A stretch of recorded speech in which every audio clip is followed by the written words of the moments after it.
Hello students, good morning. Welcome to our channel target with Lallan Sharma. जाने सुबह की नींद इंसान के इरादों को कमजोर करती है। अपने लक्ष्य को हासिल करने वाले देर तक नहीं सोते। तो विद्यार्थी, आप लोगों को हम 4 बजे से अगर वीडियो बना सकते हैं तो आपको 4 बजे से पढ़ना भी चाहिए।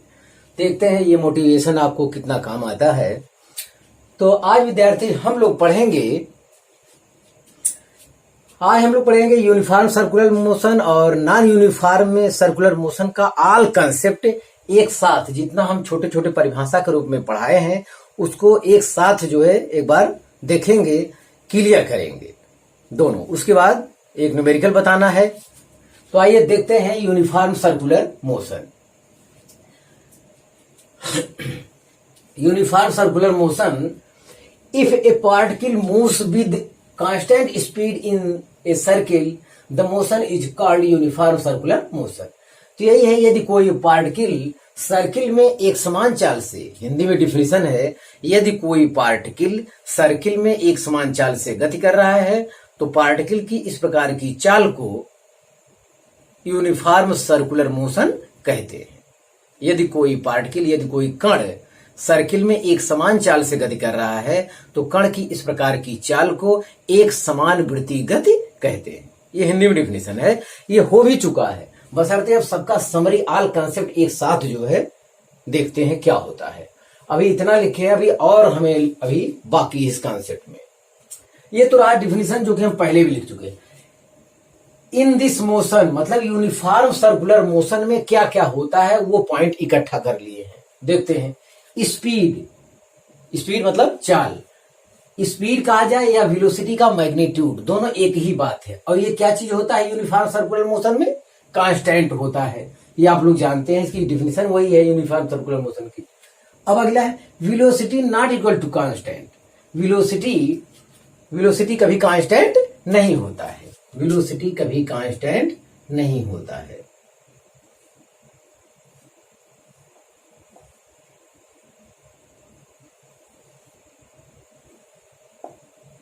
तो यहां पर डायरेक्शन और यहां पर डायरेक्शन हमेशा क्या होता है? चेंज होता है। Velocity not equal to constant because it's direction continuously change. Uniform circular motion में वेलोसिटी मतलब ये वेक्टर राशि हो गया, वेलोसिटी कांस्टेंट नहीं होता है क्योंकि प्रत्येक बिंदु पर डायरेक्शन क्या होता है? चेंज होता रहता है। Because it's direction continuously change, क्योंकि इसका डायरेक्शन लगातार बदलता रहता है। तो हिंदी अंग्रेजी दोनों का ज्ञान लीजिए। तीसरा स्टेप देखें क्या है? Kinetic energy equal to half mv² equal to constant.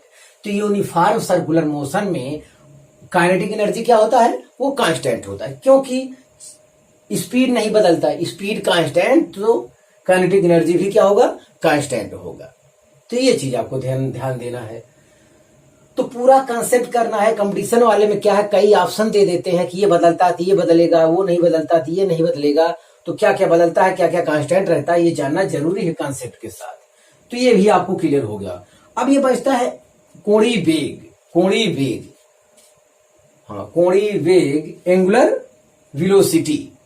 कोणीय वेग का मान कांस्टेंट होता है, इसको समझना सबसे ज्यादा जरूरी है। आप विद्यार्थी, अब तो नहीं, पहले चलता था बैल कोल्हू, शायद आप लोग देखे हो कोई बैल कोल्हू।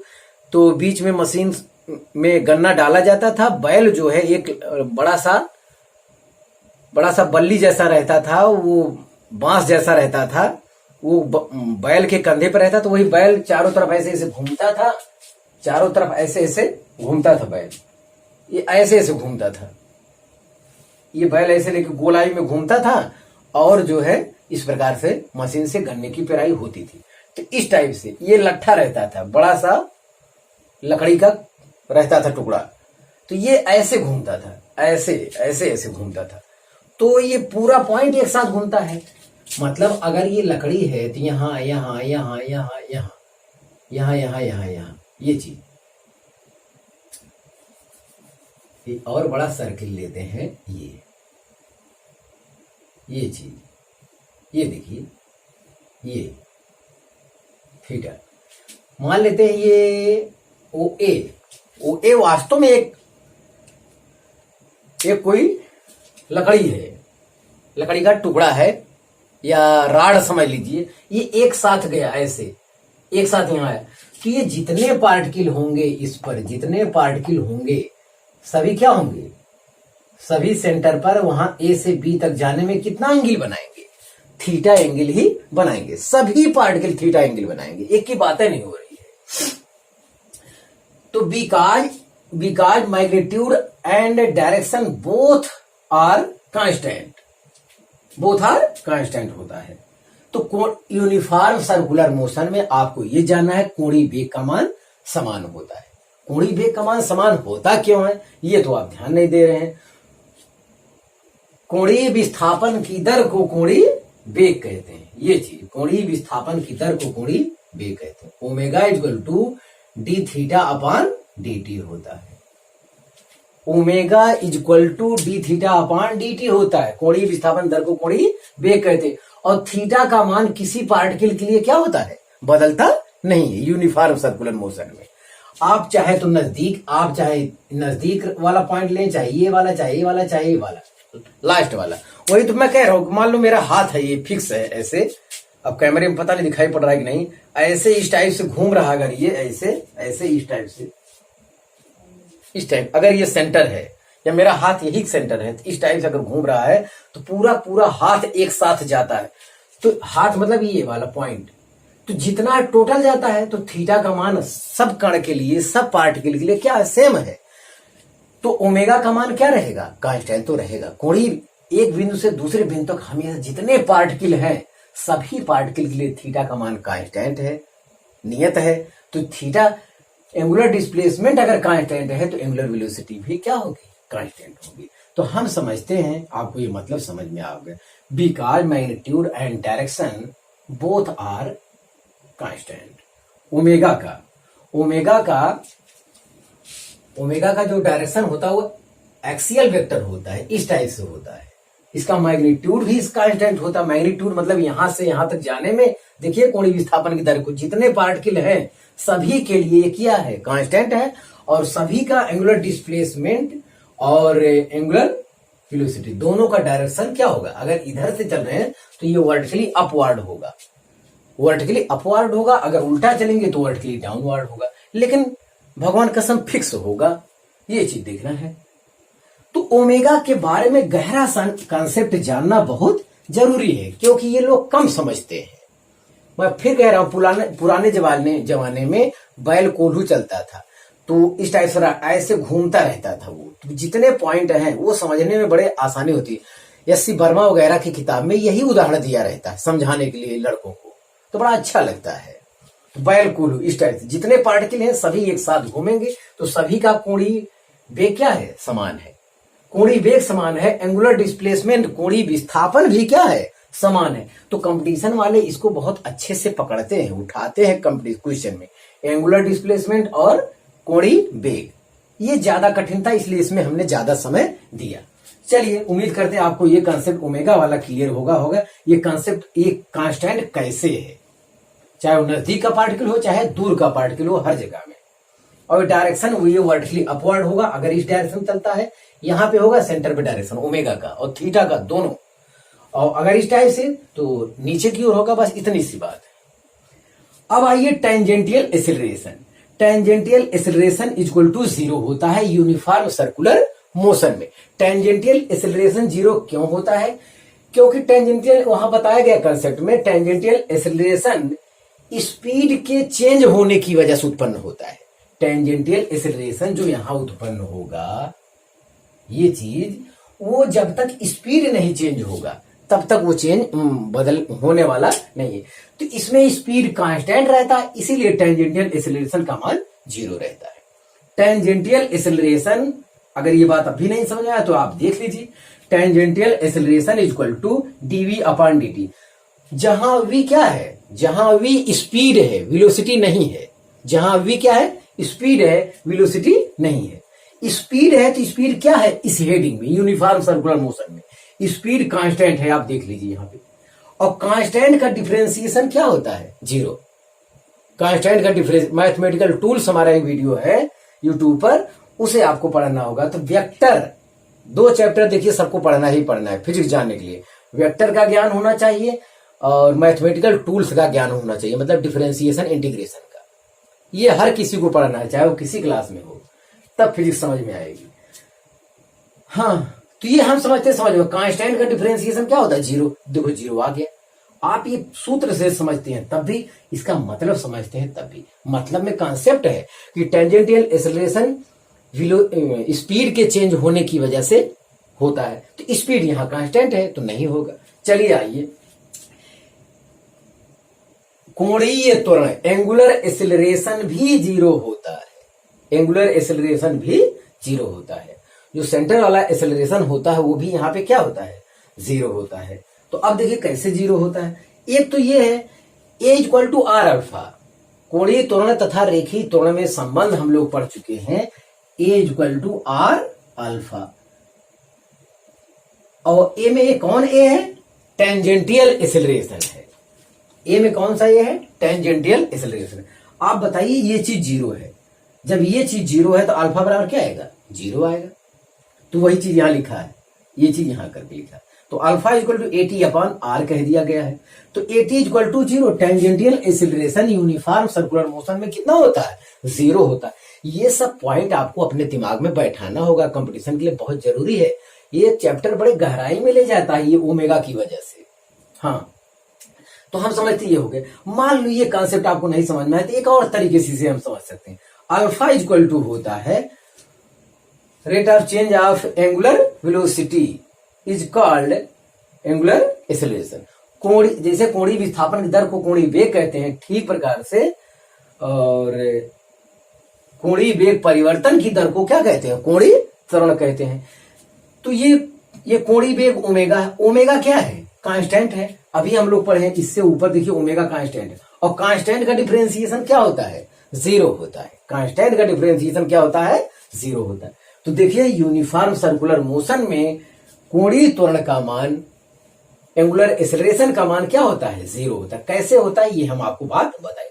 अभी ये हमारा कंसेप्ट खत्म नहीं हुआ, अभी बहुत सी बात बतानी है, अच्छी अच्छी बात बतानी है, तो इतना आप कॉपी कर लीजिए। हाँ विद्यार्थी, देखा जाए यूनिफॉर्म सर्कुलर मोशन पर कुछ और कंसेप्ट। यूनिफॉर्म सर्कुलर मोशन में ए नेट का मैग्नीट्यूड, ए नेट का परिमाण, जो परिणामी जो एक्सेलरेशन होता है, त्वरण होता है, वो बराबर होता है सेंट्राइपेटल एक्सेलरेशन के मैग्नीट्यूड के, परिमाण के बराबर। मतलब स्केलर क्वांटिटी, अदिश राशि में अगर हम सोचते हैं तो परिणामी त्वरण सेंट्राइपेटल त्वरण के बराबर होता है, क्योंकि इसमें टेंजेंटियल एक्सेलरेशन या स्पर्शरेखीय त्वरण क्या होता है, 0 होता है। या मतलब वो हिंदी है, वो 0 होता है। एक ही त्वरण है। जब यूनिफॉर्म सर्कुलर मोशन में केवल सेंट्राइपेटल एक्सेलरेशन ही केवल जब है तो यही परिणामी भी होगा और इसका डायरेक्शन सेंटर की ओर होगा। हाँ, तो A net equal to A सी, ये बिना वेक्टर बिना मैग्नीट्यूड के भी एक जैसा होता है। ये मतलब अदिश राशि, माड लगाने के बाद क्या हो गया, ये अदिश हो गया, स्केलर हो गया। ये omega into v equal to होता है आर ओमेगा। तो ए नेट बराबर होता है ए सी, और ये किसके बराबर है, आर ओमेगा स्क्वायर के बराबर होता है। और या वी स्क्वायर अपान आर होता है, वी स्क्वायर अपान आर होता है। अभी केंद्र त्वरण ए सी इक्वल टू होता है वी स्क्वायर अपान आर, सब लोग जान रहे हैं। अभी केंद्र त्वरण A C equal to V square upon R होता है, ये सब लोग जान रहे हैं। तो वही चीज मैं कह रहा हूं यहाँ पे, मैं कुछ कह नहीं रहा हूं, नयापन नहीं इसमें है। मतलब परिणामी त्वरण किसके बराबर है, सेंट्राइपेटल एक्सेलरेशन के, क्योंकि एक ही एक्सेलरेशन है। यहाँ tangential acceleration in uniform circular motion is 0। हाँ, तो इसमें टेंजेंटियल एक्सेलरेशन 0 होता है, एक ही त्वरण है तो वही परिणामी होगा, और उसका डायरेक्शन कहाँ होगा, सेंटर की ओर होगा। फिर वही चीज वेक्टर, ये मैग्नीट्यूड में है, लेकिन वही चीज अब यहाँ वेक्टर में लिखा है। A net equal to A C equal to constant. इसलिए परिणामी त्वरण जो है, परिणामी सेंट्राइपेटल एक्सेलरेशन के बराबर है, क्योंकि एक का एक्सेलरेशन है तो वही परिणामी भी होएगा। ये बराबर है कांस्टेंट। ये कह रहा है बिकॉज, क्योंकि द डायरेक्शन ए सी माने सेंट्राइपेटल एक्सेलरेशन का direction is toward the centre, AC मतलब centripetal acceleration, because the direction of centripetal acceleration is toward the centre, centre की ओर होता है of the circle which changes as the particle revolves, मतलब जब particle जो है ये चेंज तब होता है जब पार्टिकल का चक्कर करे, घूमे। मतलब पार्टिकल ये भाई, यहां कोई पार्टिकल है, इसका सेंट्रीपिटल एक्सेलरेशन AC इस डायरेक्शन कार्य करेगा तो हमेशा सेंटर की ओर, ये सत्य है। अगर ये पार्टिकल यहां चला गया तो अब ये AC डायरेक्शन तो चेंज हो रहा है ना, माना कि वो सेंटर की ओर कार्य करता है, फिर भी क्या होता है, वो घूमने से ये जो रिवोल्यूशन आता है, घूमने से क्या होता है, डायरेक्शन चेंज होता है। वही ये बात कह रहा है। तो हम समझते हैं आपको मतलब समझ में आ गया होगा। इसमें यूनिफॉर्म सर्कुलर मोशन में केवल सेंट्रीपिटल एक्सेलरेशन ही होता है। यस, हाँ, जिस डायरेक्शन में एक्सेलरेशन होगा उसी डायरेक्शन में सेंट्रीपिटल फोर्स भी होगा, ये भी आप लिख सकते हैं। तो वो भी रहेगा उसी कॉन्सेप्ट, वो भी वर्क करता है। अब बचता है ये चीज और बड़ा जरूरी है, इस कॉन्सेप्ट का उपयोग आगे मैग्नेटिक वगैरह में भी प्रयोग किया जाता है। Total work done equal to total force गुणे डिस्प्लेसमेंट हो गया। और टोटल फोर्स कितने होता है, टोटल फोर्स होता है सेंट्रीपिटल फोर्स के बराबर होता है। टोटल फोर्स किसके बराबर होगा, सेंट्रीपिटल फोर्स के बराबर होगा, क्योंकि इसमें केवल सेंट्रीपिटल फोर्स ही कार्य करता है, टेंजेंटियल फोर्स वर्क नहीं करता है। यूनिफॉर्म सर्कुलर मोशन में टेंजेंटियल फोर्स वर्क नहीं करता है, केवल सेंट्रीपिटल फोर्स ही होता है। तो सेंट्रीपिटल फोर्स भी AC के डायरेक्शन में कार्य करता है और डिस्प्लेसमेंट ये होगा। यस, इनके बीच कितना कोण बनता है, 90 अंश का। जब फोर्स और डिस्प्लेसमेंट परपेंडिकुलर होते हैं तो किया गया कार्य कितना होता है, 0 होता है। तो total work done equal to 0, ये भी ठीक है। या कोई कहे सेंट्रीपिटल फोर्स द्वारा किया गया कार्य कितना होता है, work done by centripetal force is equal to 0। ये कार्य जो हो रहा है 0, सेंट्रीपिटल फोर्स द्वारा किया गया कार्य 0 हो रहा है, और तो कार्य होता ही नहीं है, टेंजेंटियल फोर्स तो है नहीं इसमें, तो कार्य होने का क्या मतलब है, वो फोर्स ही नहीं है तो कार्य तो शून्य होगा ही। तो ये चीज जो आपको जानना था, centripetal work done by centripetal force is equal to 0।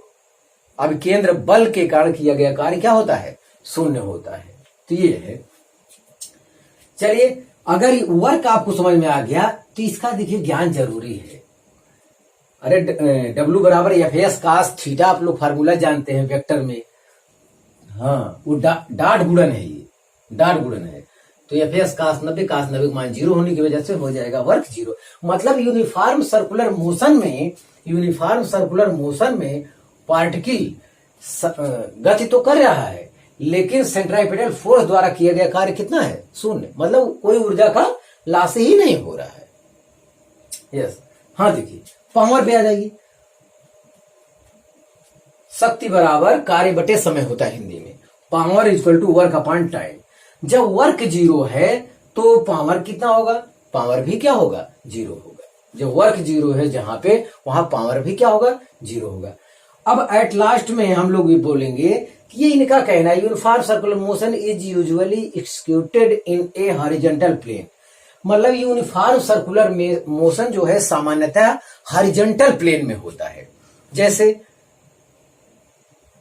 पृथ्वी सूर्य के चारों ओर चक्कर लगा रहा है, ये हॉरिजॉन्टल हो गया, सामान्यतः हॉरिजॉन्टल,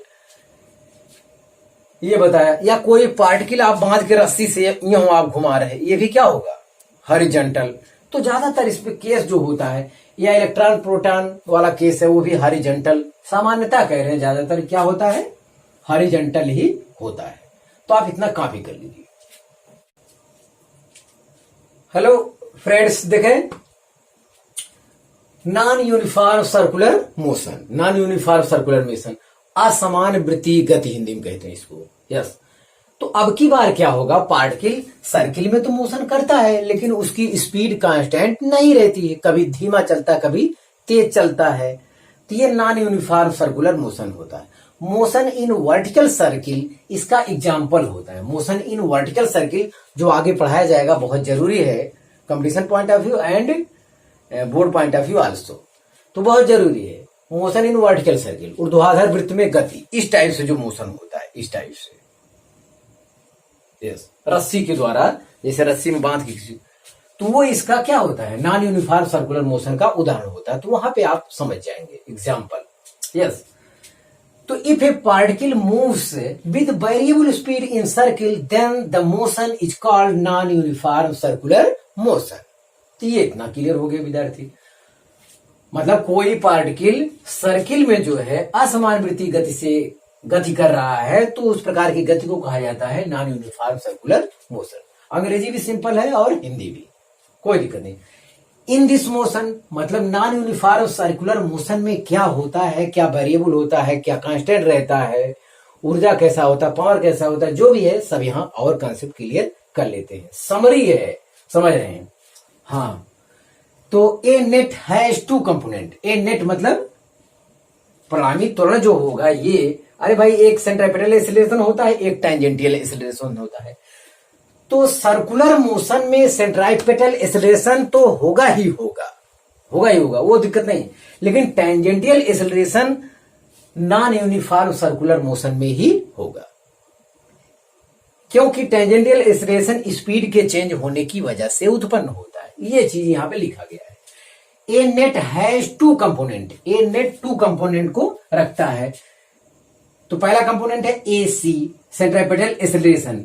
इसके लिए कह रहा है responsible for change in direction only, मतलब सेंट्रीपिटल एक्सीलरेशन के लिए कौन उत्तरदायी है, वो केवल डायरेक्शन, सर्कुलर मोशन जो पार्टिकल गति कर रहा है उसका डायरेक्शन में परिवर्तन ही क्या है, उत्तरदायी है। डायरेक्शन में परिवर्तन होता है, इसीलिए सेंट्रीपिटल एक्सीलरेशन उत्पन्न होता है।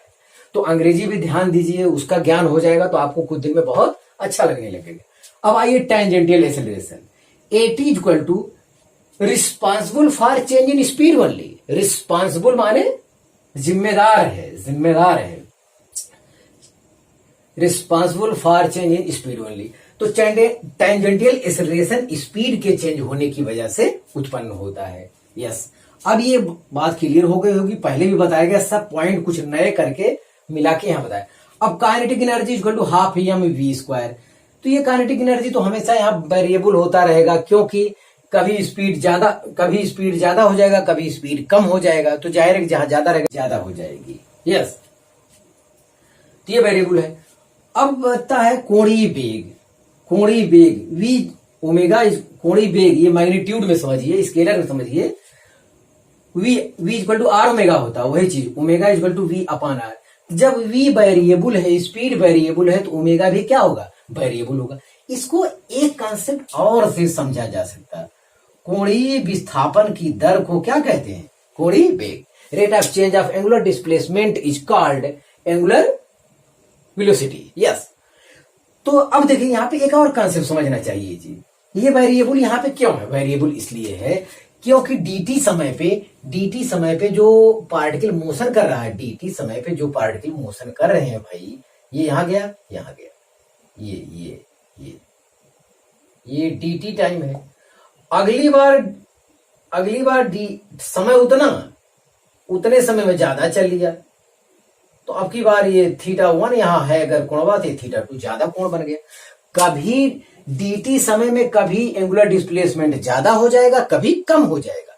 मतलब नॉन यूनिफॉर्म सर्कुलर मोशन में आपको कंसेप्ट जानना चाहिए कि एंगुलर डिस्प्लेसमेंट का मान क्या होता है, वेरिएबल होता है। नॉन यूनिफॉर्म सर्कुलर मोशन में एंगुलर डिस्प्लेसमेंट का मान बदलता रहता है। मतलब कभी उतने ही समय में कभी कोण सेंटर पे ज्यादा बन जाता, सभी पार्टिकल के। जैसे यही मानिए आप, तो जितने पार्टिकल हैं सभी कोण कभी ज्यादा बना लेते हैं, कभी उतने ही समय में कभी कम बना लेते हैं। जैसे dt समय में θ1 कोण, अगले dt समय में ज्यादा कोण बन गया, या उससे कम बन जाएगा, ऐसा भी हो सकता है। तो नॉन यूनिफॉर्म सर्कुलर मोशन में आपको जानना है कि एंगुलर डिस्प्लेसमेंट, कोणीय विस्थापन का मान क्या होता है, बदलता रहता है। इसमें कंपटीशन में गहरे गहरे क्वेश्चन बनते हैं, तो बड़े गहराई से समझने की जरूरत है, सोचने की जरूरत है, आंख बंद करके पढ़ने के बाद। हाँ, तो ओमेगा भी क्या है, बदल ही जाएगा। तो ये कंसेप्ट समझने की, जब आप इतनी गहराई में जाएंगे तब आपको फिजिक्स का एंजॉय मिलेगा। तो चलिए आते हैं अगले पर। अब इस कंसेप्ट का यहां भी आपको फायदा मिलेगा। इससे पहले हम लोग पढ़े हैं एंगुलर एक्सेलरेशन, कोणीय त्वरण का मान, वहां क्या रहता है, कोणीय त्वरण का मान यूनिफॉर्म सर्कुलर मोशन में कांस्टेंट हमने लिखा है। अब की बार कहे हैं कि ये नॉट इक्वल टू 0, वहां कांस्टेंट रहता था कोणीय वेग, हाँ कोणीय त्वरण का मान वहां 0 रहता था। यहां पे क्या है,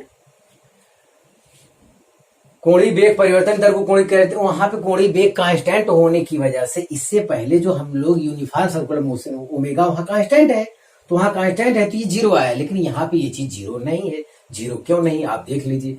अल्फा इक्वल टू क्या होता है, अल्फा इक्वल टू होता है D omega upon d T. तो ओमेगा क्या है, वेरिएबल, ओमेगा यहाँ वेरिएबल है, तो अब की बार ये 0 नहीं होगा। तो कोणीय वेग में लगातार टाइम के साथ परिवर्तन हो रहा है। कोणीय वेग में परिवर्तन क्यों हो रहा है, तो कोणीय वेग में परिवर्तन के लिए ये देखिए चेन देखिए आपका बनता चला जा रहा है, क्योंकि कोणीय विस्थापन में परिवर्तन हो रहा है। कोणीय विस्थापन में परिवर्तन का मतलब होता है जैसे 1 सेकंड में सभी पार्टिकल सेंटर पे थीटा 30 अंश का कोण बनाते हैं, अगले 1 सेकंड में 45 अंश का कोण बना देते हैं सभी पार्टिकल। जैसे ये सभी पार्टिकल मतलब यहां से यहां तक, मैं सबकी बात कर रहा हूं, हाँ यस। तो ये चीज है, यहां ये जानिए। अब आइए tangential acceleration. Tangential acceleration uniform circular motion में 0 था, क्योंकि इस यूनिफॉर्म सर्कुलर मोशन में ये चीज नहीं है, चेंज इन स्पीड, वहां चेंज इन स्पीड नहीं है, वहां तो चेंज इन स्पीड कांस्टेंट है, इसीलिए टेंजेंटियल एक्सेलरेशन 0 था। यहां पे टेंजेंशियल एक्सेलरेशन होगा, मतलब नॉन यूनिफॉर्म सर्कुलर मोशन में दोनों एक्सेलरेशन होंगे, यस। तो टेंजेंटियल एक्सेलरेशन 0 नहीं होगा, यहां से आपको पता चल गया होगा। चलिए आइए देखते हैं लास्ट सेंट्राइपेटल एक्सेलरेशन पर गौर करते हैं। सेंट्राइपेटल एक्सेलरेशन होता है ओमेगा वी या आर ओमेगा स्क्वायर या V square upon centripetal acceleration A C equal to V square upon R आया होगा। तो ये विद्यार्थी यहाँ पे क्या है, वेरिएबल है, ये वेरिएबल माना इसका डायरेक्शन सेंटर की ओर होता है, लेकिन ये वेग है, सॉरी वेग नहीं, स्पीड है। स्पीड कभी कम हो जाएगा, कभी ज्यादा हो जाएगा, तो इसकी वैल्यू क्या होगी, बदलता रहेगा, इसका वैल्यू क्या होगा, वेरिएबल होगा। तो आप इतना कॉपी कर लीजिए। हाँ विद्यार्थी, देखा जाए कुछ और concept non uniform circular motion पर। तो नॉन यूनिफॉर्म सर्कुलर मोशन में vector a net equal to, अगर ये सब वेक्टर राशि में है तो इनका वेक्टर एडिशन भी होगा। Vector a net equal to vector a c plus vector a t होगा, यस। तो ये जैसे ये वेक्टर ए सी हुआ और ये वाला वेक्टर यहां जोड़ देंगे तो इस टाइप से आ जाएगा, ये वेक्टर ए टी हो जाएगा और रिजल्टेंट वेक्टर इस ए नेट आपका ये हो जाएगा, ये चीज।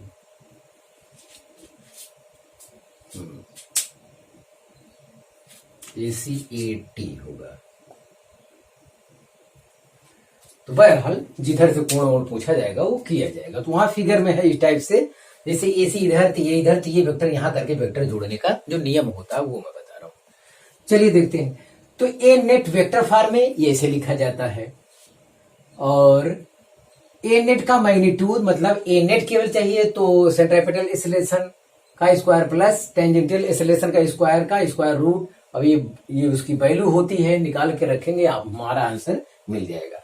अगर यही चीज मैं फोर्स की बात करूं, क्योंकि इसमें दोनों फोर्स होता है, दोनों acceleration, non uniform circular motion में दोनों फोर्स दोनों एक्सेलरेशन होता है, और नेट फोर्स नेट एक्सेलरेशन भी होता है, यस। 3 एक्सेलरेशन यहाँ इस पे कर रहे हैं, सभी प्रकार को होते हैं इसमें।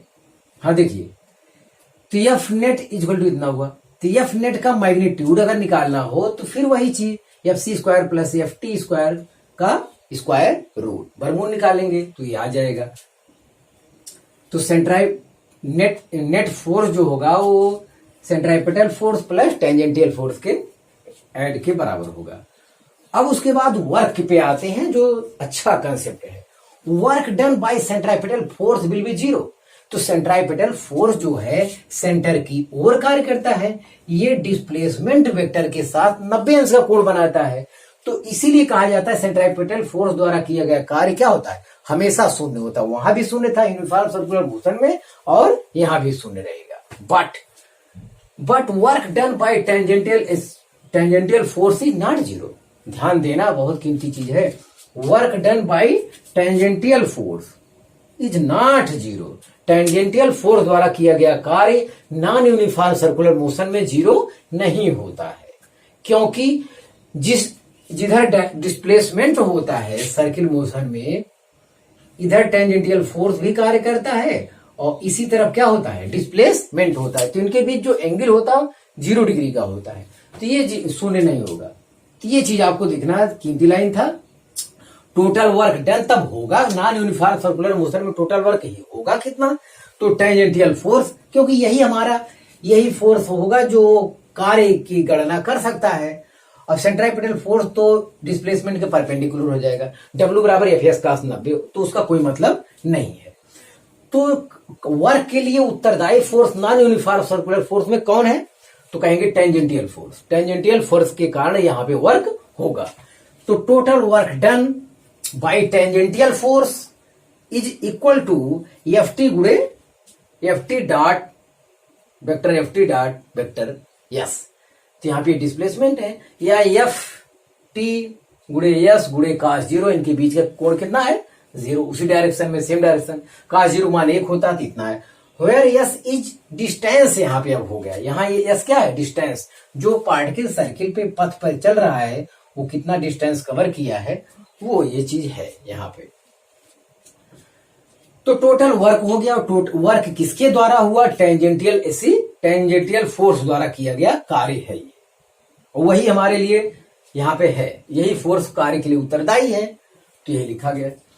पावर ही कह रहा है, पावर में कार्य बटे समय होता है, शक्ति बराबर कार्य बटे समय। Power equal to work upon time. तो वर्क अभी हम लोग जस्ट पढ़ रहे हैं FT गुणे S अपॉन ये, तो FT को यहीं रहने देते हैं। S vector S upon T को अगर लेना चाहें तो ये हो जाएगा डिस्प्लेसमेंट अपॉन टाइम, ये हो गया वेलोसिटी, तो ये वेलोसिटी हो गया। तो FT भी इसी डायरेक्शन में और वेलोसिटी भी इसी डायरेक्शन में होगा, जिस उसी डायरेक्शन में तो पार्टिकल जा रहा है, वेलोसिटी भी उसी डायरेक्शन में होगा।